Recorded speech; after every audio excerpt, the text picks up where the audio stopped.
Welcome in Z lab. इस video में हम लोग वर्ब के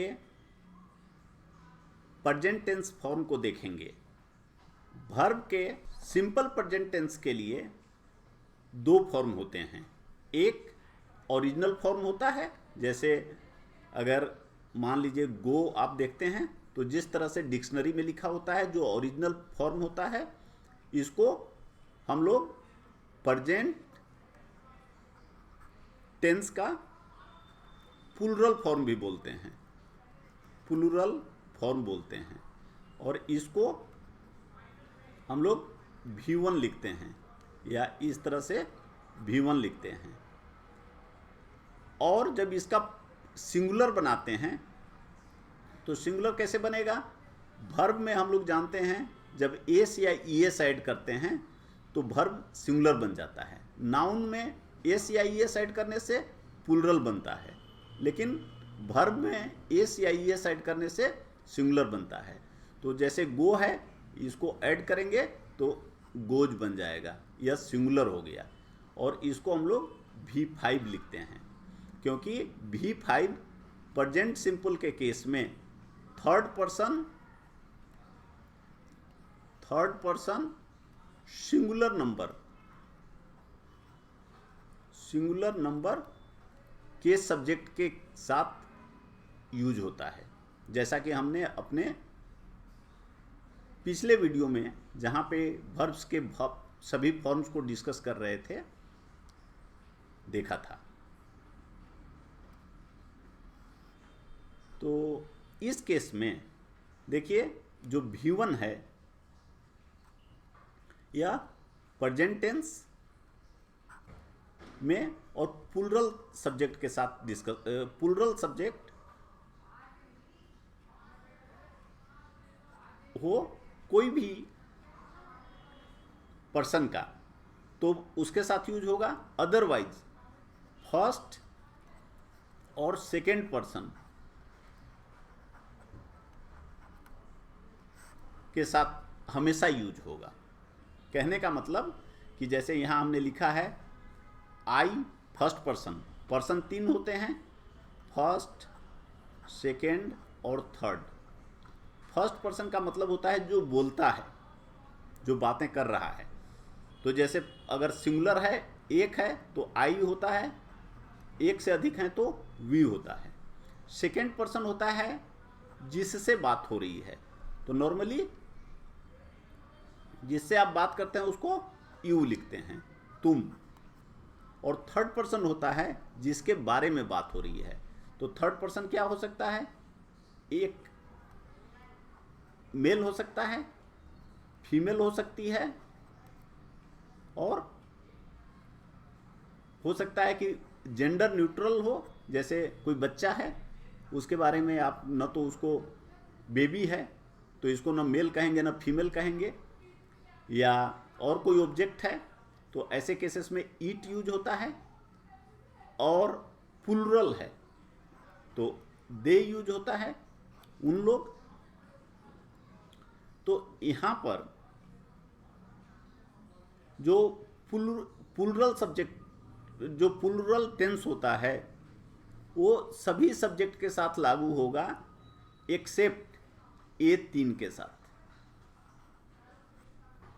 तो थर्ड पर्सन और सिंगुलर सब्जेक्ट के साथ ए फॉर्म नहीं लगता है।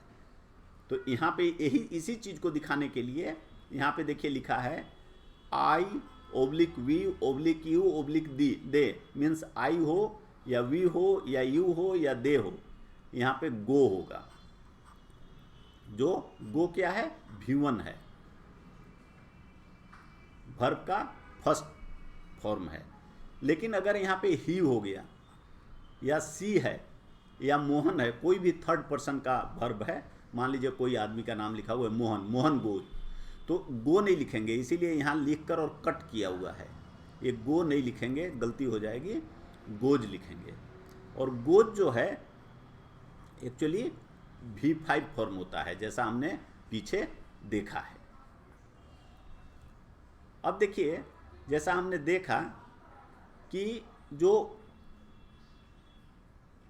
V1 फॉर्म होता है यह both singular and plural subjects के साथ यूज होता है। जैसे हमने यहाँ देखा आई, वी, दे। आई सिंगुलर है और वी, दे प्लूरल है। यू सिंगुलर भी हो सकता है, प्लूरल भी हो सकता है, तुम भी हो सकता है, तुम लोग भी हो सकता है। तो यह जो है both singular and plural subjects के साथ इसका यूज होता है। और जब इस फॉर्म में लिख देते हैं, ये यहाँ हमने देख लिया कि किन किन सब्जेक्ट्स के साथ ये कैसे सिंगुलर और प्लूरल के साथ होता है। और इस केस में जब वांट के साथ यूज करते हैं तो यहाँ पे सिंगुलर और प्लूरल दोनों के साथ ये गो रहेगा। जैसे आई वांट दैट ही गो, दे गो। जैसे ही गोज नहीं होगा, गलती हो जाएगी। तो इसलिए ये अलग से यहाँ पर लिखा हुआ है कि both singular and plural subjects के साथ यहाँ पे गो आएगा। फ्यूचर टेंस, यहाँ पे प्रेजेंट टेंस कहने से एक देखिए बहुत कंफ्यूजन रहता है कि टेंस को लोग समय की तरह लेते हैं। प्रेजेंट टेंस का मतलब लोग समझते हैं प्रेजेंट टाइम, और पास्ट टेंस का मतलब समझते हैं पास्ट टाइम। फ्यूचर टेंस का मतलब फ्यूचर टाइम। वैसा नहीं होता। जो टेंस है वो केवल वर्ब का फॉर्म होता है। जो जैसे यहाँ पे अभी हम लोग देख रहे हैं ये प्रेजेंट टेंस का फॉर्म है V1, लेकिन इसका यूज फ्यूचर के लिए भी होता है। कैसे? जैसे देखिए फ्यूचर टेंस में आई शैल गो, मैं जाऊंगा। आई शुड गो, हमें जाना चाहिए।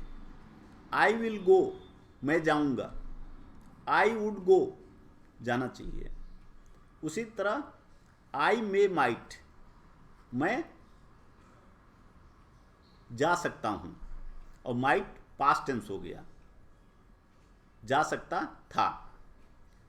You can go, you could go, same thing सकना, आप जा सकते हो, और कुड जो होता है पास्ट टेंस के लिए होता है कि वो पास्ट में जा सकता था। और कभी कभी ह्यूमिलिटी दिखाने के लिए भी कुड का यूज होता है। आई ought टू गो, अब ये देखिए I can go, I ought to go, वो मीनिंग एक ही है, लेकिन ought टू जो होता है अधिक फोर्स दिखाता है, अधिक तीव्रता दिखाता है कि ये हमारी ड्यूटी है, मैं जाऊंगा ही जाऊंगा, मेरे को जाना ही चाहिए। तो आई ought टू गो लिखते हैं। आई मस्ट गो भी वही है, हमें जरूर जाना चाहिए। तो इस तरह से यह सब V1 फॉर्म का यूज है। तो यह समझ लेना है कि V1 का मतलब यह नहीं है कि केवल प्रेजेंट को बताने के लिए प्रेजेंट टेंस में ही उसका यूज होता है। इसका यूज फ्यूचर टेंस में भी होता है। जो V5 है, जैसा कि हम लोगों ने देखा कि ये एक ही केस में इसका यूज होता है, वह है कि प्रेजेंट टेंस का होगा, प्रेजेंट टेंस होगा, सिंगुलर सब्जेक्ट्स होंगे, सब्जेक्ट्स जो होगा सिंगुलर होगा, प्लूरल नहीं होगा, और उसका पर्सन क्या होगा? थर्ड पर्सन होगा। हम लोगों ने पहले देखा कि थर्ड पर्सन का मतलब होता है ही, सी, और कोई भी आदमी का नाम है मोहन, मतलब जिसके बारे में हम लोग बात करते हैं। जब बात करते हैं तो फर्स्ट पर्सन बोलता है, सेकेंड पर्सन सुनता है, और थर्ड पर्सन के बारे में बात होती है। तो हम लोग क्या कहेंगे? वह, वे लोग। तो यहाँ पे दे भी आता है थर्ड पर्सन में, लेकिन दे प्लूरल है, तो हम लोगों ने देखा है कि वह प्लूरल फॉर्म लेता है। तो दे के साथ गो लगता है, लेकिन ये सब के साथ गोज लगता है। ये V5 लगता है। ये भी हमने देखा कि आई जो है वो सिंगुलर नंबर है, अकेला है, लेकिन यह फर्स्ट पर्सन है, और फर्स्ट पर्सन में हमेशा V1 लगता है, तो I के साथ भी गो लगेगा। यहाँ पे देखिए, जैसे ही goes, she goes, Ram goes, ऐसा होगा। तो इस तरह से हम लोगों ने V1 और V5 फॉर्म, जो दोनों प्रेजेंट टेंस का सिंपल प्रेजेंट का फॉर्म होते हैं, उसके उपयोग को देखें। बाकी फॉर्म्स V2, V3, V4 हम लोग सेपरेटली अलग वीडियो में देखेंगे।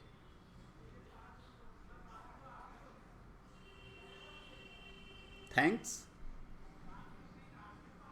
Good luck.